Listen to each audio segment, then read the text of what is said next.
I'm assuming. Okay, I was like, I'm assuming this is credits, but I'm not 100% sure if this is credits. But all right. Tales of Symphonia. Dawn of the New World has been conquered again and again.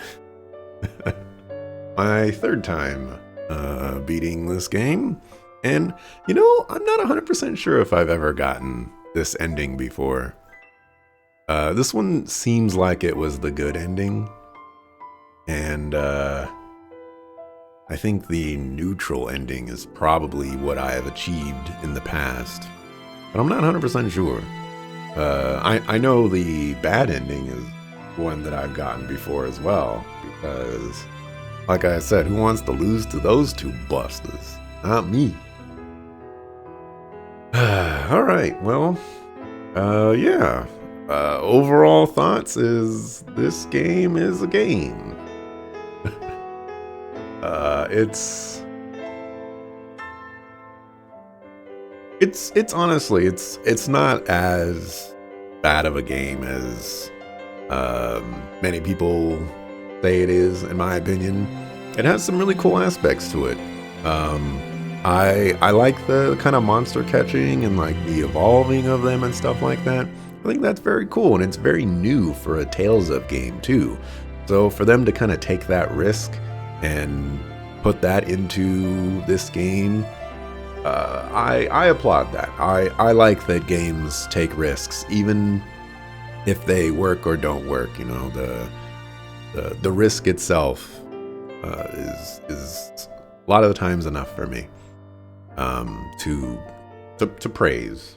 Anyways, I think ultimately the bigger detriment of this game is really just the story and the characters, and in particular the main protagonist, Emil. It rubs me the wrong way, I guess. Not to necessarily say that characters should be, you know, stoic and, you know, the stereotypical manly persona or whatnot. Okay, calm down. But I guess maybe not calm down that much. I guess what I would say is that the personality of Emil makes it so that he is completely unlikable. Like for me, just because of like how he acts. He could be the nicest character. He could be a character that I sympathize with a lot, but I don't like the character, you know? And I have to say, this may sound disrespectful, but I do not mean this in a disrespectful way. This is 100% praise. The voice actor for Emil really does nail it. May intentionally or not, the voice actor made Emil sound like this whiny kid that just doesn't know how to do anything and doesn't know how to act around people, and he made Emil sound uncomfortable, and like all of that is channeled into that character, and then that coupled with the animations of the character and whatnot, it that character really does it became all of those things that, you know, I essentially dislike from that character. The character was portrayed in a very successful way. It was just too obnoxious for me, I guess, to ultimately like the character. I think Marta was ultimately just also a little too annoying for me. The whole love duo thing between her and Emil is just not really anything that I want to spend, any amount of hours pursuing or whatever. Ultimately, I just want to go save the world and be a boss while doing it. And almost everything that came out of her mouth was just, like, I don't need to hear that. Am I hearing voices or voices? Emil, I hope you're watching. I'm going to convince the Tetha'alans to accept the people of Silverant, without resorting to any of Daddy's harsh methods. I will bring peace to the world that you are guarding for us. I think that would also be fitting in helping to pay for my crimes. It's the least I can do.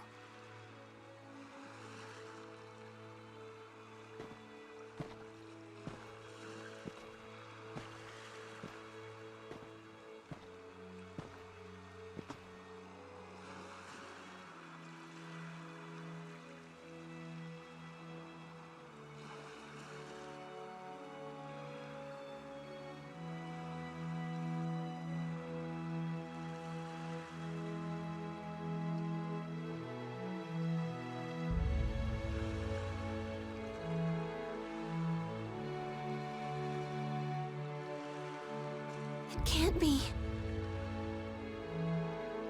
What it can. Emil!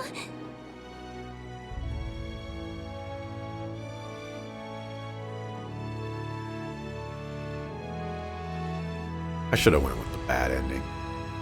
This right here is cheating. Okay? This is cheating.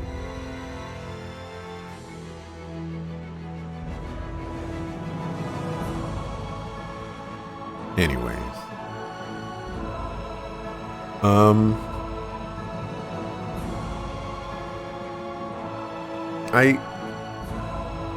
I think when it comes to the story of this game, I think the characters just push me away from the story enough that I'm not really interested. It's not a story that's built on a very solid foundation, regrettably.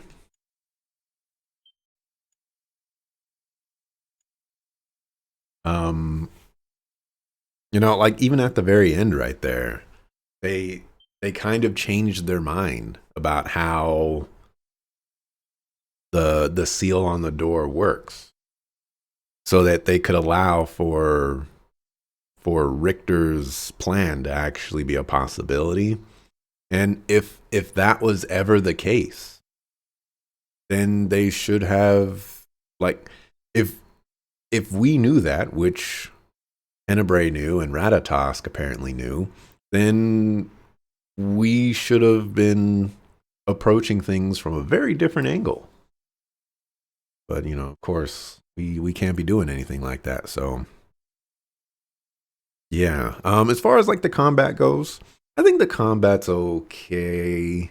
It's Tales of Symphonia combat. It's, having played a lot of Tales games nowadays, it definitely pales in comparison. But back in the day, like this was the jam. So, I don't really have anything negative to say about the combat, other than, no, I don't have anything negative to say about the combat.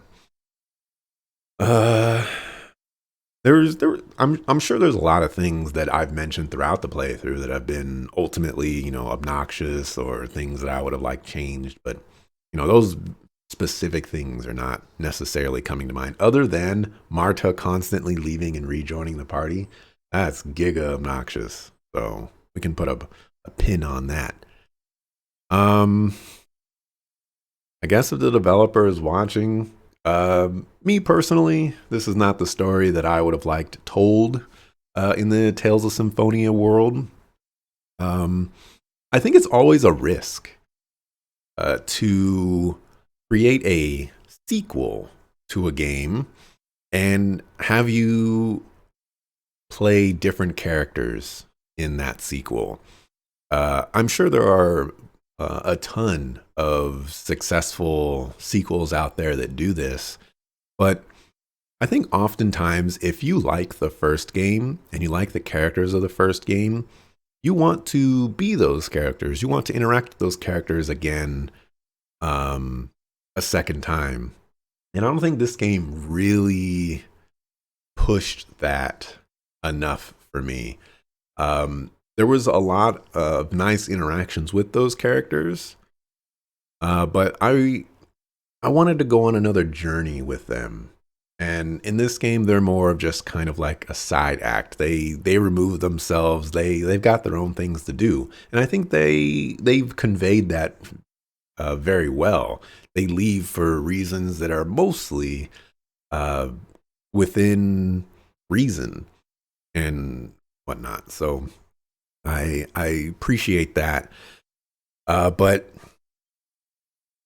I mean, then you get into the whole thing of, okay, well, if you're going to be running with the new protagonists, you got to make sure that those protagonists are likable, and they were not likable for me, unfortunately. I would say even the villains were not even all too likable, and I never really understood Richter's motivations for like the longest time. I guess is a thing in JRPGs. You rarely do understand your villains until the very end. But I guess if there ever was another sequel to Tales of Symphonia, or maybe just for like any other Tales game that will come after, the most recent Tales game, whichever that will be, I would actually say I would like this monster system revisited, especially with the Tales of Arise engine and like style of combat. I think that would be absolutely a joy to experience, and maybe you can control the monsters and whatnot. That would be very cool. I do obviously, like, it's been a long time since this game came out, so they probably dropped this. This game might not even been developed by the same studio. It might have been like an offshoot studio or something like that. And so they wanted to try out new ideas. And again, like I appreciate the new ideas. I appreciate the risk. I think that might be what makes this game a little bit better to me than to other people. Is other people look at this game and like, wow, I hate the characters. I hate the story, and the combat is just blah. And I look at it and I say, well, I hate the characters, I hate the story, the combat is just blah. But they took a risk with, all these other things. So that's cool. I dig it. So perhaps that's ultimately my stance. So yeah, if a sequel came out to Tales of Symphonia, I would almost certainly have it on my radar instantly. I don't think that this game necessarily tarnishes Tales of Symphonia in the slightest. It just takes it in a different direction, which I've seen many other games do. And, success is often up in the air, I suppose. But anyways, that's going to wrap it up for me for today and my thoughts. I appreciate you watching, and appreciate sticking around.